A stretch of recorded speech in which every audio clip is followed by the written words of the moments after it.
नमस्कार दोस्तों, मैं हूं अंबर शर्मा और आज मैं आपके साथ फिर उपस्थित हूं हमारी दास्तान इन्वेस्टिगेटिव सीरीज़ लेके।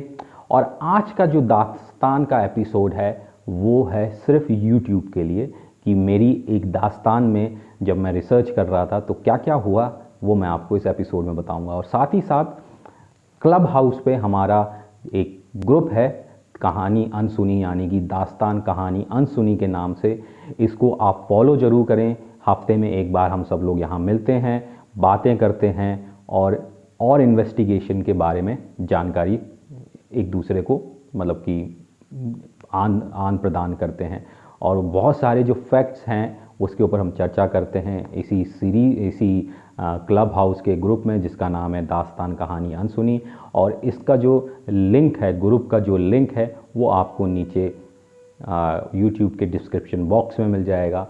तो ज्वाइन ज़रूर करें और फॉलो ज़रूर करें। तो चलिए शुरू करते हैं आज का एपिसोड।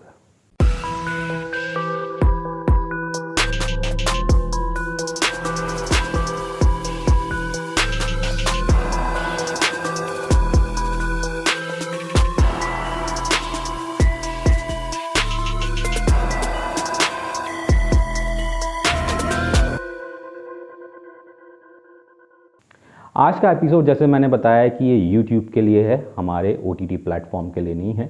और कभी कभी हम दास्तान को जो हैं ले आते हैं YouTube पे और कुछ फैक्ट्स बताने के लिए।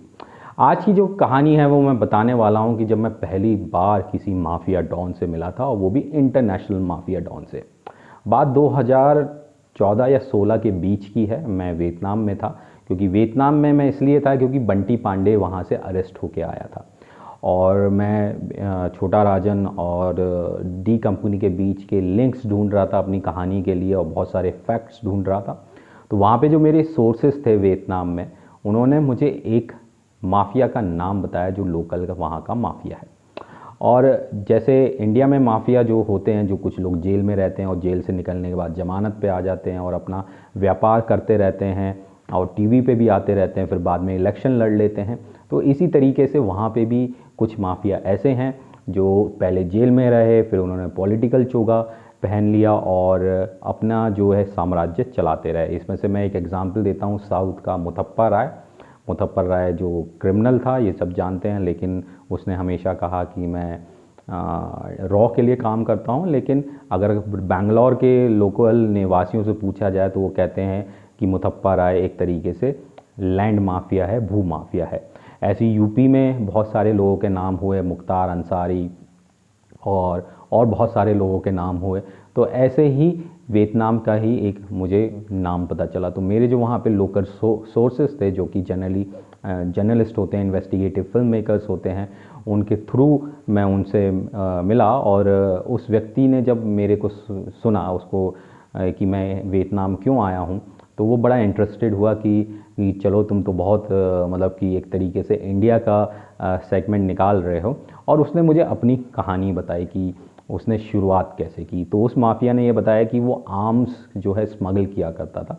आर्म्स में ऐसा कि जो फिलीपींस में एक जगह है, फिलीपींस में जो है सबसे ज़्यादा नकली कॉल्ट की पिस्टल्स बनती हैं, जो बिल्कुल एग्जैक्ट लगती हैं ओरिजिनल। तो जो लोग बंदूकों के नाम जानते हैं, तो कॉल्ट की जो पिस्टल है वो दुनिया में वर्ल्ड फेमस है। तो फिलीपींस में कॉल्ट की पिस्टल बनती है। तो वो कॉल्ट की पिस्टल जो है, जो नकली पिस्टल होती है, नकली से मेरा मतलब है कि जो रेप्लिकास बनाते हैं, जो असली देखने में लगती हैं, लेकिन वो फैक्ट्री मेड नहीं होती हैं और काम बिल्कुल वो असली के जैसे करती हैं। जैसे कि पाकिस्तान में दर्रा है, दर्रा में सारे हथियार बन जाते हैं, और वैसा ही फिलीपींस में एक जगह है जहाँ पे कॉल्ट की पिस्टल्स बनती हैं जो लोकल लोग बनाते हैं। तो उसने वहाँ से शुरुआत की और फिर वो पकड़ा गया। पकड़ने के बाद जो है वो जेल गया। जेल में से छूटने के बाद वो वापस आया और उसने जो है ये अंदाज़ा लगा लिया था कि अगर मैं इसको इसी तरह करता रहा तो मेरे को बहुत जल्दी जो है उम्र कैद भी हो सकती है, या मैं ज़िंदगी भर जेल से नहीं निकलूँगा। तो उसने जो है अपने काम को एक तरीके से वाइट करना शुरू किया और वो रियल इस्टेट में चला गया। और वो रियल इस्टेट का आज की तारीख में वियतनाम में बहुत बड़ा भू माफिया बन चुका है। तो उसने मुझे अपनी ये कहानी बताई और मुझसे बोला कि आज हम आपको कुछ जगह लेके चलते हैं। और मैंने कहा कि वो जगह क्या है, तो उसने वियतनाम में एक जगह बताई, होलोंग बे। होलोंग बे वो मुझे लेके गया। होलोंग बे में उसने मुझे जगह दिखाई और वहाँ पे जो है उसने अपना क्रूज़ भी है, उसके जो क्रूज़ है वो बोट थी बहुत बड़ी, उसमें उसने जो है वहाँ पे जो है उसने पूरी मुझे जगह दिखाई कि यहाँ पे जो है हम पहले जो है पर्ल फार्मिंग की प्लानिंग कर रहे थे, क्योंकि वियतनाम पर्ल फार्मिंग के लिए बहुत फेमस है।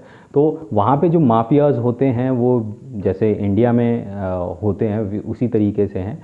और इसी तरीके से जो है उसने मुझे बहुत सारे किस्से वियतनाम के ऊपर बताया कि वियतनाम में स्मगलिंग कैसे होती है, खासकर वाइल्ड लाइफ को लेके स्मगलिंग कैसे होती है और इलीगल ट्रेड कैसे होता है। और दूसरी तरफ वियतनाम में सबसे ज़्यादा जो है कपड़ों का व्यापार और जूतों का व्यापार होता है और यहाँ की स्मगलिंग भी होती है। तो बहुत कुछ उसने मुझे इस सब चीज़ों के बारे में बताया।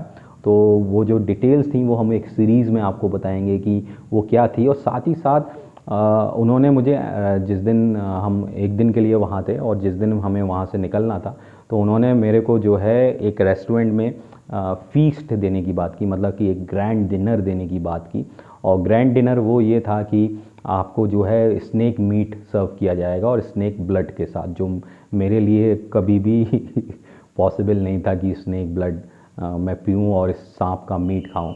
तो वो मैंने मना कर दिया खाने से। और मैं पहली बार जब एक इंटरनेशनल माफिया डॉन से मिला तो घबराहट तो होती ही है, लेकिन जैसे इंडिया के मैंने नाम बताए, मुथप्पा राय, मुख्तार अंसारी और सब, जैसे कि ये जेल में रहे और जेल से बाहर निकलने के बाद पॉलिटिकल हो गए, तो ऐसे ही वहाँ पे भी लोग हैं।